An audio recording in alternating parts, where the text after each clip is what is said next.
Hey, I'm Billy Stokes. This is my journey of building our business, but without compromising the relationships with people I love. Follow along while I document my growth. This is all BS.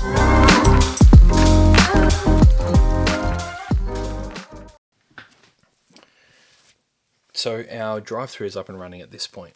We have got a pretty decent team. We've got some more offerings in, so we've got a cold drink offering, food drink, food drink. We've got all the hot drinks, the cold drinks, the food, and we've got this space to really be able to start doing what we want to do. And it's really it's this exciting time where finally we're able to start doing the things we wanted to do, offerings wise. Also, it's required us to have to accept the fact that things aren't what they were, and we can't go back to what they were either. Like, we now are a new business, but it's a new business model, but it's the same ethos behind it, right? It's just expressed in a new way. And I think that was something that we had to be very intentional of, just making sure that we're not compromising on the core of what we're doing and what our goal is. We're just compromising. We're just changing how that's expressed. Like, I think it was Tony Robbins from memory said, be firm on your goal but flexible on your approach, and that was the place that we were coming from. And we kind of knew that by moving from Hannon Street to Boulder Road was that we were giving up the CBD, but we were gaining the goldfields. It was close to one of the main roads, and second to that, one of the the bypass. It was close to that as well. So there were a lot of points of heavy traffic, and we were just going, well, we knew that it was going to succeed. So by this point, things are growing and ticking along, and we've got, for the most part, a lot of the kinks ironed out, and now we're starting to stabilize. It is actually really, this is something I'm really quite proud of. One of the first girls we hired, absolute rock star. Like, we would go away on holidays. I think two holidays we went on while we had the shop on Hannon Street. And both times we left the shop in her care, and she was 15 from memory, and absolutely nailed it. Like, she is an absolute rock star. So she's living over in Melbourne by this point, and we've kept in touch with her. And and like I said earlier in the piece, Beck did such a great job of building this really good rapport and incredible relationship with our team. And she, and so obviously I get along with her really well as well. And so she's living over in Melbourne, and I say, I'm chatting with her, and I jokingly say, "Oh, well, hey, listen, I'm going to need a manager soon. If you're interested, or a supervisor or something." I can't remember the exact text. And about a week later, I get screenshots of her flights. She's like, "Yeah, sweet. Well, I'm going to be coming over." I was like, "Oh, shit. Okay, cool. This is good." So I think that was something that, you always want to know that you're doing right by your team, and you're doing the right thing by your guys. And, as I've admitted before, I think that there's times I've fallen short. God, fuck me. There's plenty of times I've fallen short, where I could have done a lot better. But it was cool to see that in this instance, especially, that, we got this right. And there was certainly times where, it was a proving ground, where we could have taken a bit of a different approach, but we took the intention of relationship over work, and just giving a shit, just genuinely giving a shit about people, and it paid off, So so that it was really cool to see that. Okay, just there's this whole thing where it's like kindness, I can't remember the quote, but it's effectively saying, kindness pays off in the long run.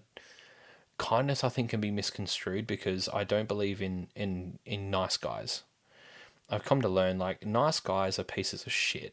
They never tell you what you're thinking, or what they're thinking. You never really know where you stand, and then all of a sudden they blow up, and you're a piece of shit, and all this sort of stuff. And, and it's just like, fuck, man, just say it.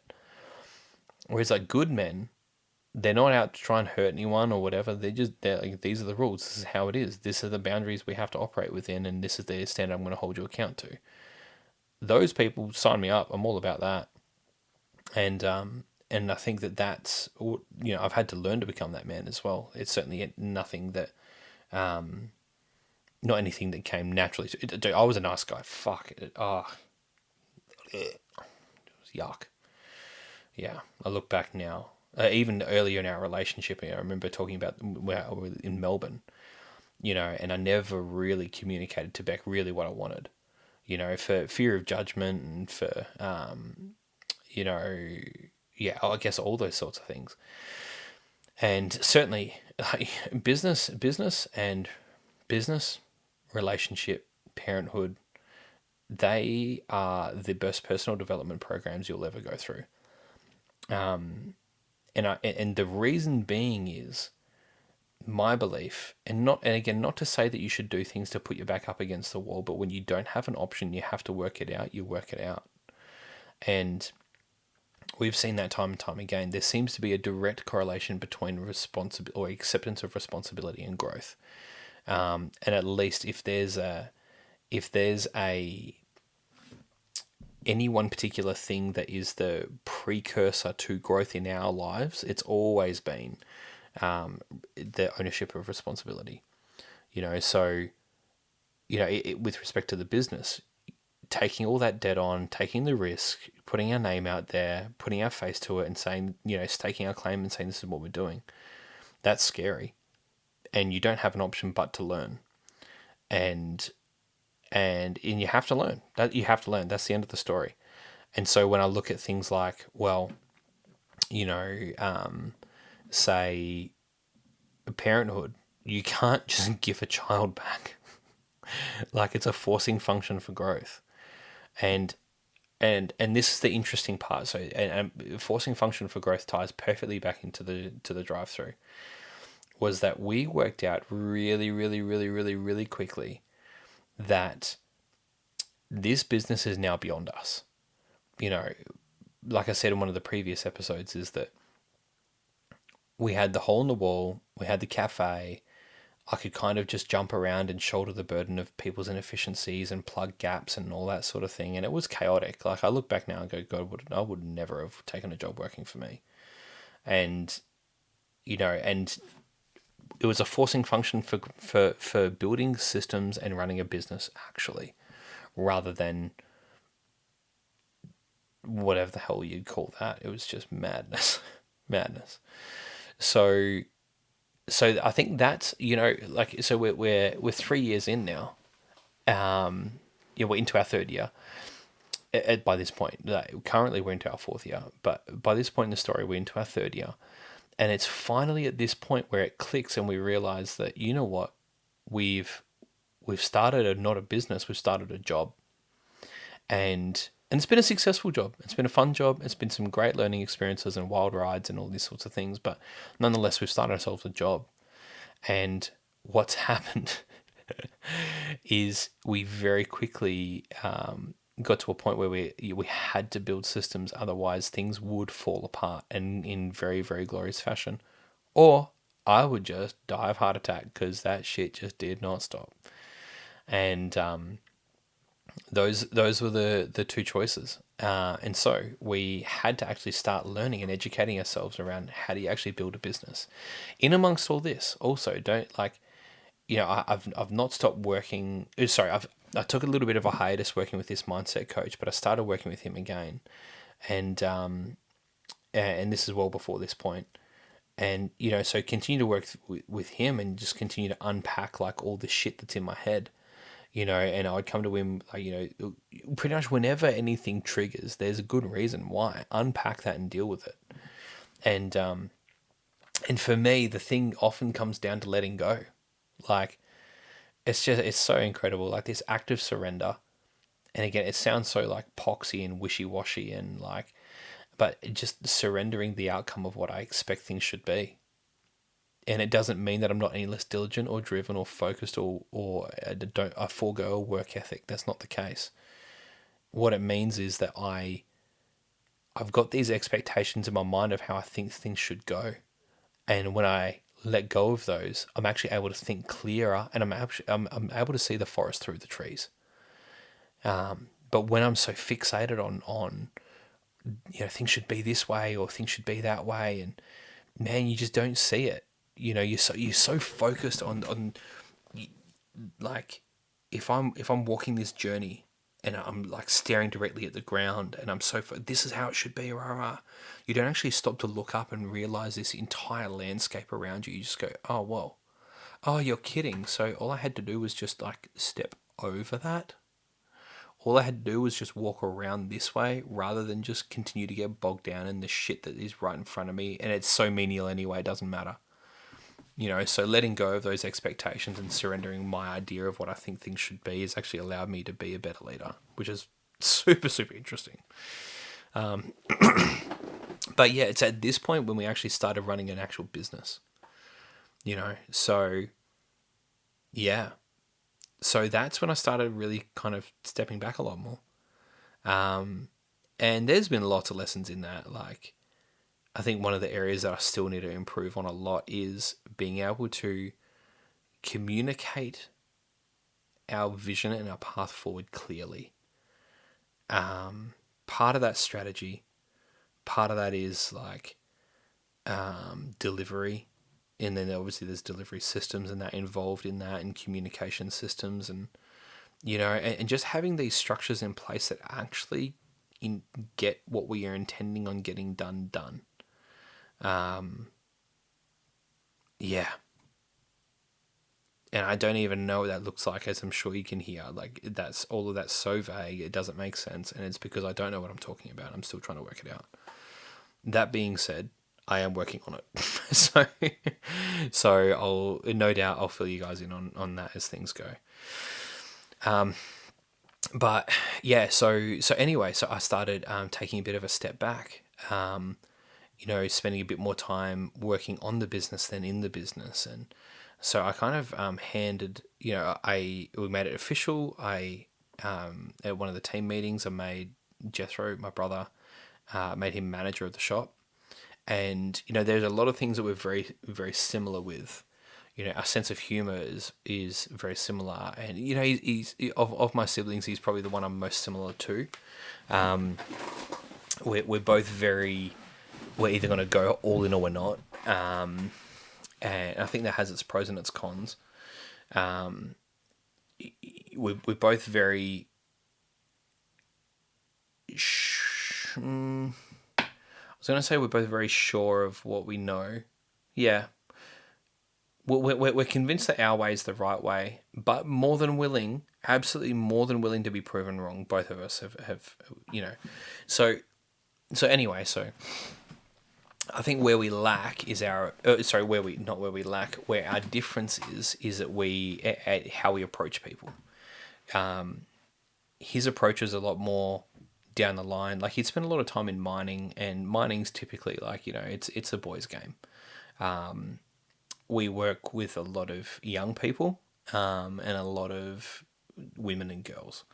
And so the same sort of like approach that works in mining doesn't really work in that environment with those girls. And so, initially we got great results. Everybody jumped to attention, and he was very like, said things exactly how they were, and I think that there's a place for that as well. And and I just kind of kept my mouth shut. I just I was still working in the business for most of it. I was working on the business more, but working in the business still. So if I saw something that was astray, I'd pull him aside and be like, hey, here's what I'm noticing, and rah rah rah. And again, definitely another fault on my part was it was very much like, I didn't make clear what that looked like, what his position really looked like. There was very little parameters, and we were and this is the nature of anything new, I guess, as well, as you don't know what you don't know. And you don't really know what those responsibilities will really look like. Whereas now, when one of the girls who works with us, who's managing it now, when she came along, it was a lot easier to be like, hey, listen, I don't really know the full extent right now because I'm still kind of making sense of it. But here's what I do know. These responsibilities are going to be yours straight away. Over the next few months, I want to add this, this, this, this, and this to your responsibilities also.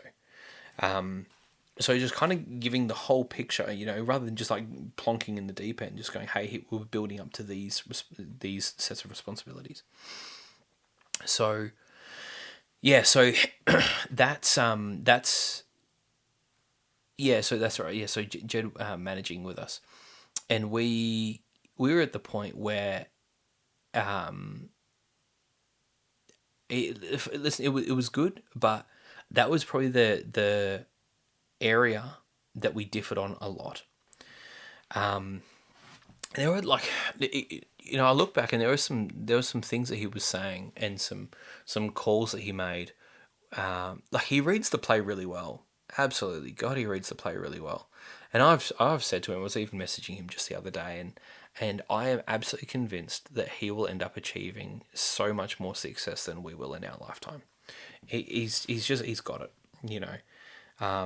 He's got his own journey. It'll be nothing like mine. His journey is going to be so different to ours. But like he's going to achieve a lot in his lifetime, and when I think around the sum total of who he is, sure, we came from the same family, but we did not have the same family experience. He's got his friends and his upbringing and his, religious influences, and albeit most of these are very similar, but the sum total of who he is, same biological parents, same upbringing, same town that we were raised in, same people we knew, and still the sum total of who he is going to be different. So as much as like, and this is what I find really interesting, as much as we expected there to be a lot of synergies, and for the most part there were, the things that we differed on, and this isn't just people, but the things that we differed on, we clashed on. We didn't just differ, and that was a problem. And we would have, God, we would have, oh man, the amount of like yelling matches we had, it was just crazy, hey? Like, and again, and I don't say this to like out him or anything like that, like, he, I look back in hindsight, and there are plenty of things that he made the call on. And I even recall there were times where he would make a call that was the right call, and I would just dig my heels in on principle for him to understand that. Or for him to understand. It's funny. Sometimes I catch myself out with the phrases I use, and they're very, very telling and revealing. So, just so that I would get the message across to him that this is my business, not yours. and while I think that part of that's healthy, but I think that if I'm having to make decisions that childishly, there's probably a breakdown in a relationship there that should be repaired or removed anyway. In hindsight, I should have pulled the pin on us working together a lot sooner, like a lot sooner. The reason I didn't was that for the most part, like, he's my brother. There's 8 years between us. As much as he would tell people that we're twins because we look very, very alike. It was just hilarious. People go, "Oh, you guys twins?" I'd be like, "Sure." It's funny, So he there was this. I should have pulled the pin a lot earlier.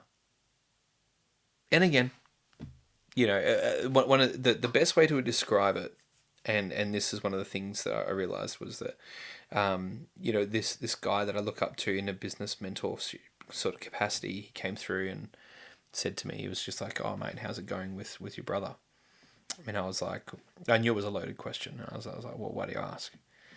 And he just said to me outright, he was just like, "Mate, when you're working with friends and family, like close friends and family, there's a level of accessibility and relationship that should never be between an employee and employer." And that was the first time that it really clicked for me. And I just went, right. And I saw it straight away. I'd take time off with the kids, or, with Beck, and because we have that depth of relationship, he'd call me and I'd answer, and then it would be about something that can wait for tomorrow. And it got to the point where I just got so sick of answering these calls that I would just ignore the calls.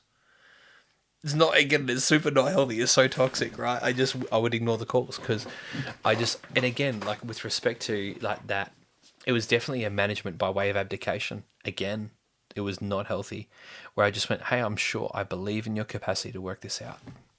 Go for it. Not healthy. And yeah, that sucks. So yeah, that was it wasn't great toward the end, but we were able to have a really really really good conversation. He was meant to work with us for a fair bit longer, and and he was planning on moving, and and I pulled him aside close toward the end of the year. So this is about 6 months ago. And I pulled him aside. I was just like, "Hey, mate, listen. Like we're gonna call it. Like I have to call it now." And because I was going to be moving this other girl into management, and it was really, I should have done that so much longer ago. Yeah. Oh, well, it is what it is. But and it was a really really good opportunity, being that there was like the moment we had that conversation, we spoke for about 2 hours, and we just fully unpacked so many things about our lives, and really broke down and reassessed so many times where we were really frustrated with each other, and it was a really good opportunity for reflection, where we're able to be really candid and open, honest with each other about each other's shortcomings and what we saw in each other, and for us both to be able to take some ownership of our respective parts that we played in the breakdown, I would say, of relationship and communication there. So, despite it not being the best of outcomes, I think all things being equal, it finished pretty well, which I was really grateful for. Obviously, the last thing you want to do is have a permanent breakdown in a relationship with a family member, and that's not fun. So especially with someone whose company I really love, and I really do appreciate my brother, and I love the kid. So I was really, really grateful that we're able to resolve that in a really, really healthy way. And the thing is, now he's doing his own thing and he's flourishing doing that too. And so it was the right move, albeit a hard move, but oftentimes the hard and the right thing are the same. So yeah, so then we got to put our next manager in, and she came in, and she did really well. Never really been in a position of management properly before. She was in management before, but I think it was very much like how I was running the other cafe, where I just wasn't present. The owners weren't there. When I say not there, not even involved, and there wasn't the structure in the business for them to not be involved, and that's kind of where we're at. So by this time, so Jethro's been working with us for a while.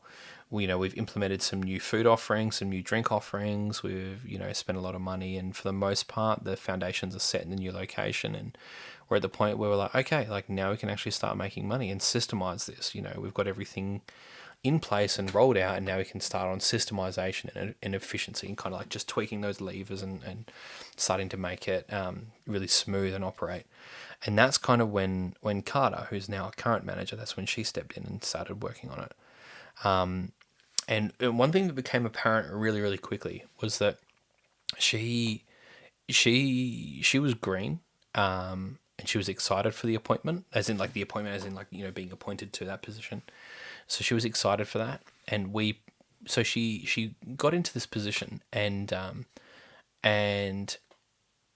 she was the right fit for sure. She was the right fit, and we found really quickly.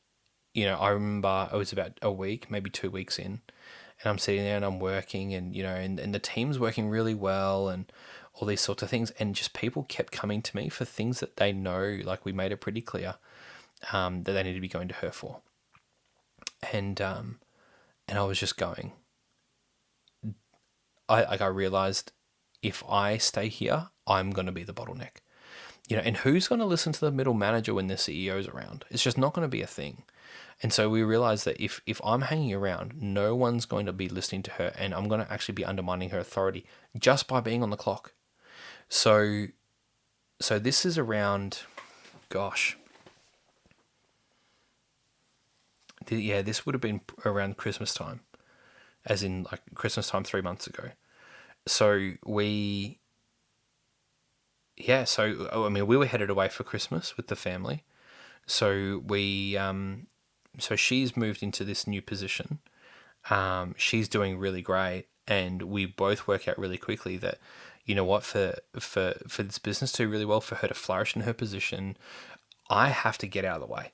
So I had this conversation with her. I'm like, hey, well, let's continue, because what we try and do at the end of the day is we'd kind of unpack the day and just see any changes we wanted to make and all these sorts of things. And I said, well, let's keep communicating throughout the week. Like, we'll just text back and forth and jump on calls and that sort of thing. And then once a week we'll get together and we'll actually like pick apart everything. I'll update you on what I've been working on. You can tell me how the team's running, and we can kind of brainstorm if there's anything that's going on. You're like, hey, I don't know how to manage this. And I'm like, well, here's what I would do, and all these sorts of things. And it was, so we started doing that, and really things just started working really well. Don't get me wrong, there's still parts that I look at and go, like, everyone's got their strengths and everyone's got their weaknesses. And Carter's definitely, she's still super young, but man, like, super diligent. Like, she's like 90% of the way. And, the synergy in the team and the team dynamics and that, it's great.